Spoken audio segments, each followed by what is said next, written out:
You're constantly nagging at your child to get dressed, to do your homework, to clean up after yourself. And they tell you, I'll do it later. But later never comes and it is ticking you off. You're thinking to yourself, why is my child so lazy? But I'm here to tell you that laziness is actually rooted in executive dysfunction.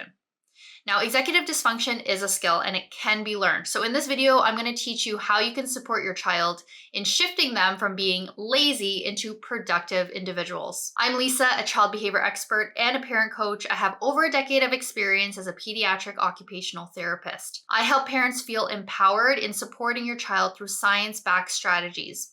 I help you to understand the root of your child's behavior and give you practical tools and strategies that you can implement to support their development and help them thrive. I'm going to tell you about a child and a family that I worked with. Now, this boy was 9 years old. He was smart, he was kind, he was generous. But the problem was every morning was a battle. His parents would be nagging at him to go get dressed, go brush your teeth, don't forget to pack your backpack, don't forget your lunch and your water bottle. Every day was the same cycle. And it aggravated his parents a lot. They thought to themselves, why does my child need constant reminders? I told them 5 minutes ago, and they're still in the same spot, still not moving forward. They forget all of their stuff. I have to drive their belongings to school, all of their assignments, they forget to put it in their backpack, then they hand it in late. I just don't understand why he can't get his stuff straightened out. And his parents, they were at their wits' end. They were using threats and punishments, telling him that if you don't get your stuff together, you're not going to be able to go to your friend's birthday. You're not going to have screen times. That created a lot of tantrums, backlash, a lot of power struggles. Then they used rewards and sticker charts to try to get their child motivated to do these different things. But that didn't work either. They tried using rewards charts, sticker charts, and it was very short-lived. Their child just couldn't stay motivated.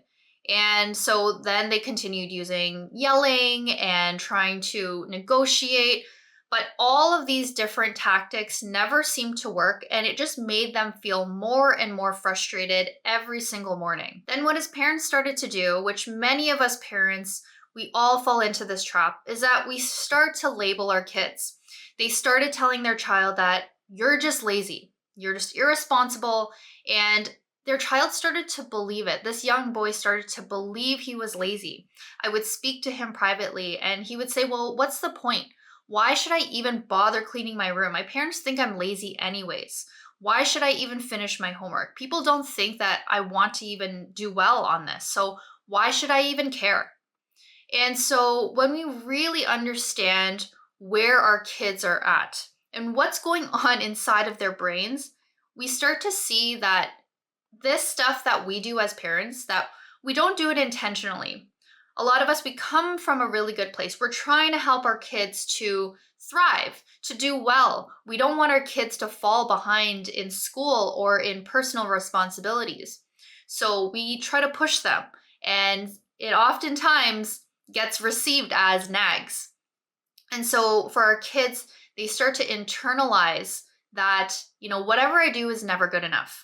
Whatever I do is never going to make my mom or my dad ever feel proud of me, because every time I've tried, it's just fallen short and I always get yelled at. So what is the point? And when we take this laziness type of behavior back to its root of executive function, we start to really see why our kids actually struggle in the first place, why our kids procrastinate to do important things. And so we're going to get into what executive function really is and what you can start doing in shifting your own behaviors to help your child.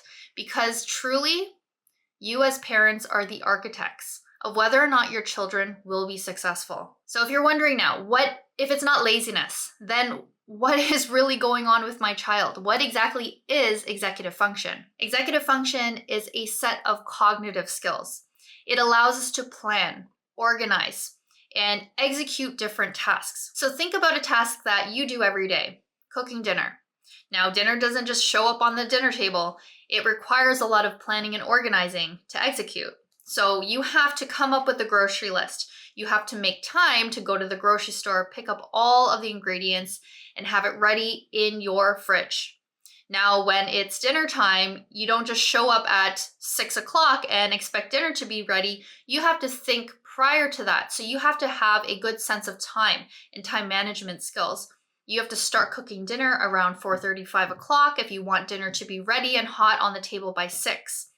And so when you really break down these tasks that often feel very automatic for us, and we think about it in our child's eyes, for them it's not automatic. And especially if you have a child who has ADHD or who has autism as well, they tend to struggle with executive function. And actually, research shows that kids with ADHD function at executive function levels that are 2 to 3 years behind their age range. What that means is if, let's say, you have a 10-year-old, your 10-year-old is actually functioning at about a 7 or 8-year-old's executive functioning level. And so if we have expectations of our kids at a 10-year-old level, they may not be able to fulfill that because the way their cognitive processing is working is just not there yet. And so we need to understand that if we set expectations too high, too above their executive functioning level, we're actually setting them up for failure. Now, the good news is executive functioning can be strengthened. There are things that we as parents can be doing to support their development. When you can start pinpointing where exactly your child lands in executive function, you're no longer going from frustration and needing to use punitive measures or punishments and threats to try to get them motivated. Instead, you're using supports, you're scaffolding, you're using routines to help them build their executive function so that they can meet the right expectations that are proper and developmentally appropriate for them. Now, why I care so much about understanding kids' executive function and not just setting labels on kids, because I've seen this time and time again in my practice where parents, unknowingly, and I know it's coming from a place where you don't realize that you're doing it and that it's doing harm. But the truth is, I've seen so many parents use these labels like laziness, unmotivated, and it's really sinking into your child's psyche and is really making an imprint on their identity. And I've seen these kids struggle throughout life because the messages that they've been told is that you are not trying hard enough. You need to do better. And this starts to impact their self-esteem. This starts to make them feel like they are not good enough and nothing I do is ever good enough. And when we don't address things at the root cause, at the root problem, which is executive dysfunction, your child goes on to believing that there's something wrong with them and everyone feels like they are never going to achieve or reach an expectation that they have of them. And that's very disheartening for a child to grow up. Imagine putting yourself in your child's shoes, feeling like nobody has any kind of hope or expectation that you're going to do well because they just think you're lazy. When kids start to feel that this is who they are, they start to set lower expectations for themselves. They start to underachieve and they start to pull back socially, academically. And it's not because they don't care, it's because they just feel like they will never be enough. And for a lot of our kids, they end up masking their emotions a lot.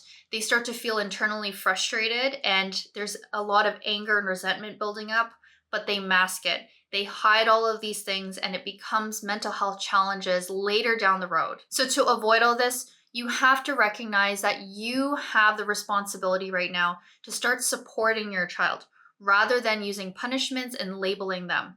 You are, like I said, the architects of whether or not your children will become successful or whether they're going to start viewing themselves as failures and have shame and guilt put on themselves. So we are shifting the way we think about our kids and their behaviors. That's the whole point of my channel, is to really educate families and parents that this isn't just a child-centered problem, right? This is a whole family solution.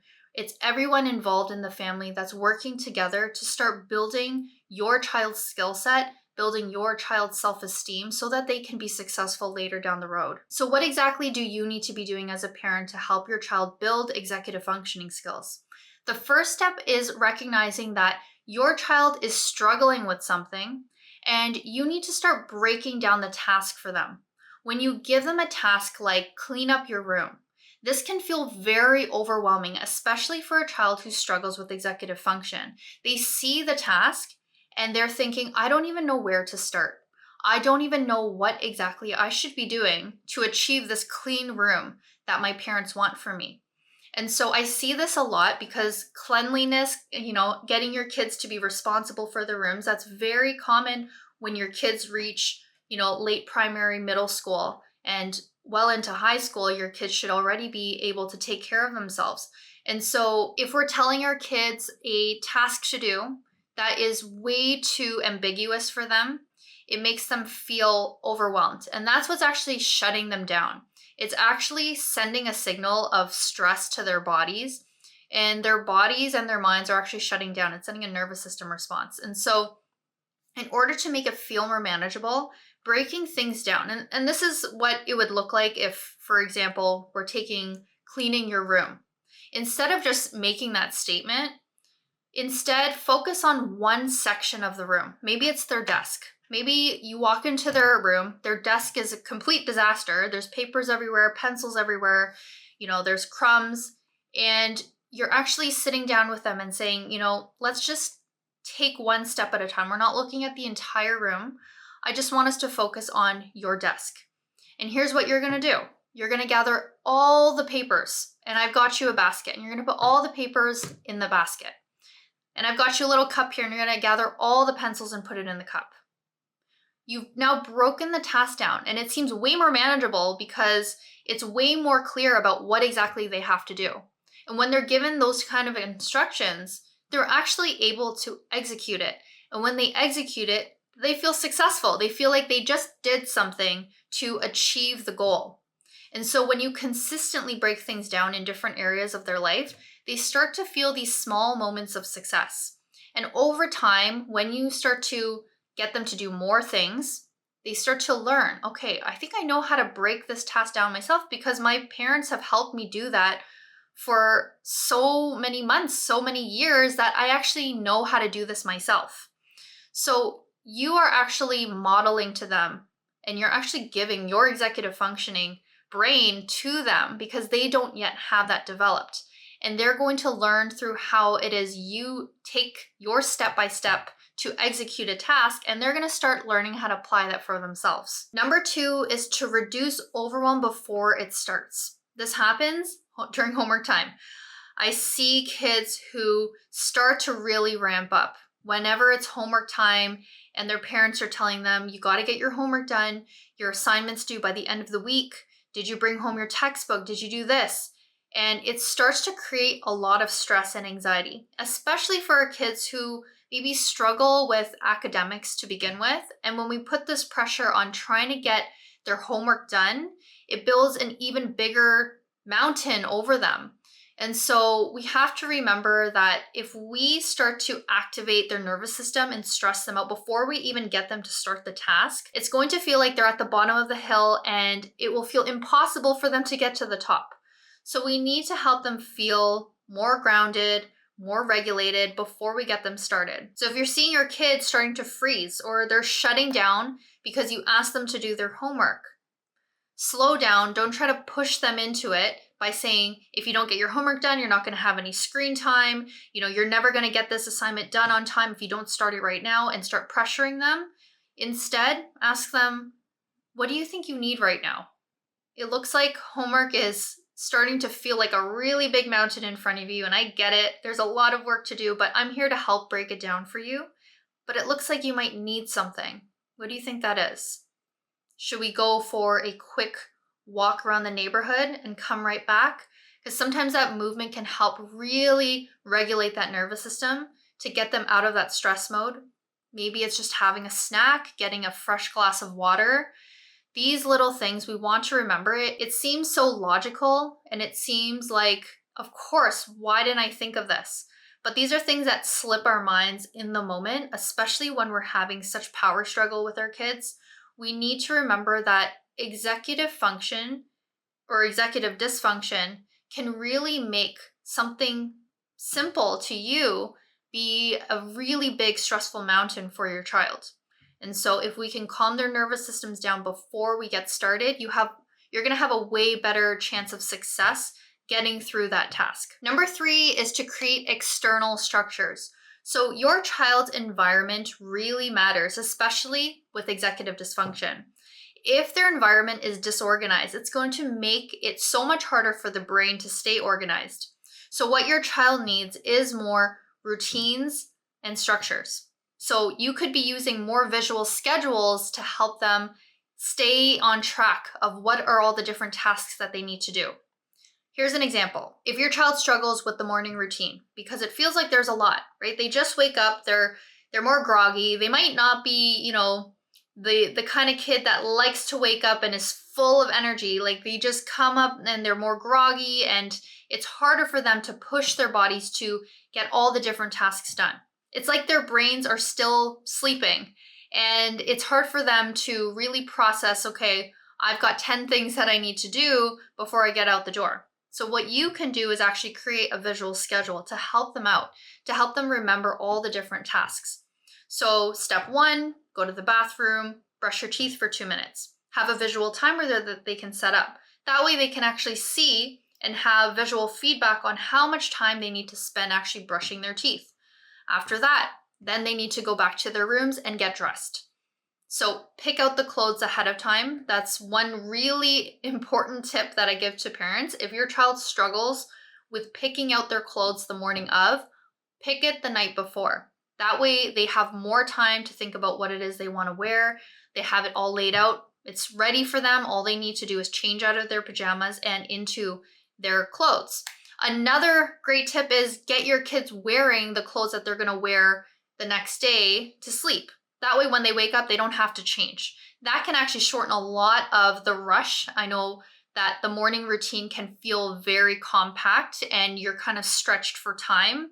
And so getting your kids dressed the night before can really help reduce the amount of tasks you need to do. Next on the list, go downstairs, have breakfast. Don't forget to pack your water bottle and your lunch, put that in your backpack. And so whatever that schedule is, have that written down, and depending on your child's age and their communication level, you're either going to use maybe pictures to help remind them what exactly those tasks are, or you can use 2 or 3 words. If your child's a bit older and has better communication, you can use short sentences to help them see exactly what it is they need to get done. Number 4 is to focus on connection over correction.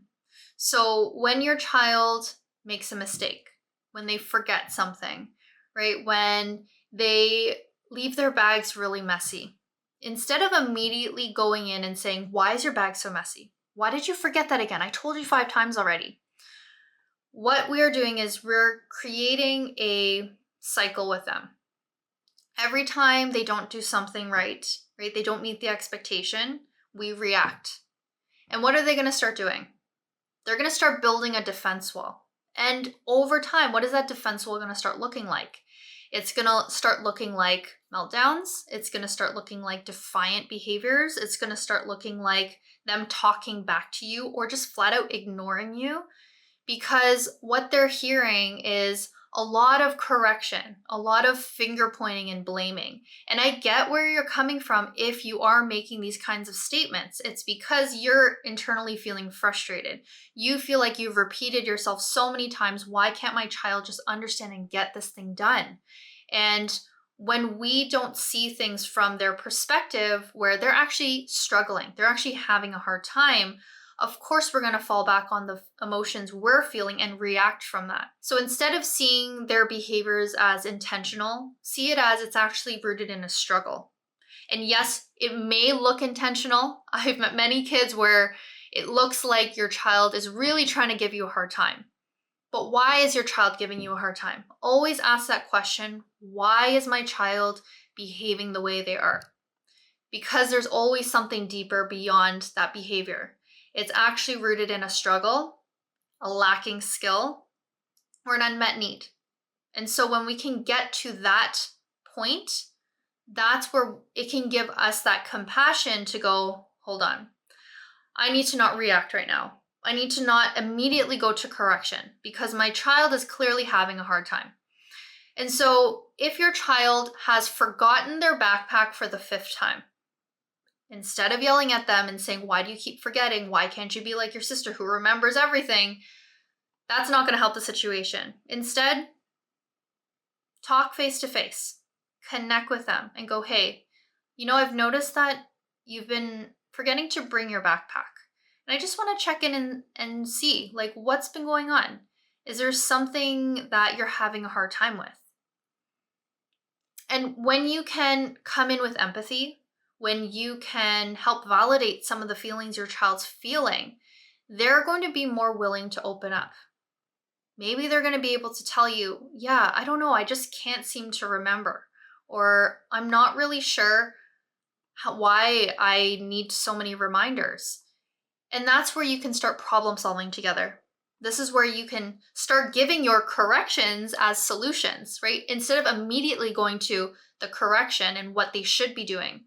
This is where you start having a conversation about, how can I help you, right? You're forgetting your backpack, and I get it. Sometimes you're busy and your mind is on something else and it just doesn't pop in your head right before you leave. What's something I can do to help you? They might say, "I have no idea." Then here you go. Here's your opportunity to give them a solution. Would it be okay if I put a sign on the door that says, "Don't forget your backpack," or a picture of a backpack? And I might point it out right before you leave the door. Is that okay?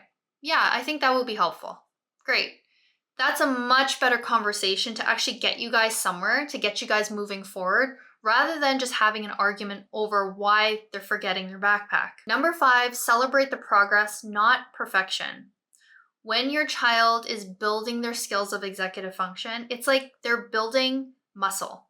It takes time. It's not going to happen overnight, and it's going to take a lot of effort. So when you see your child actually starting to do things more independently, they take initiative to do something, they actually organize their backpack, celebrate that with them, acknowledge that, because it was hard work for them to get there. And even if it's not up to your expectation, if you see that they made some progress, definitely validate that. Definitely point that out, because to them, that was a big win. So for example, if you've been telling your child to put their dishes into the sink and it's dinner time, they just finished and they brought their bowl to the sink. They didn't bring their cutlery, but they brought their bowl.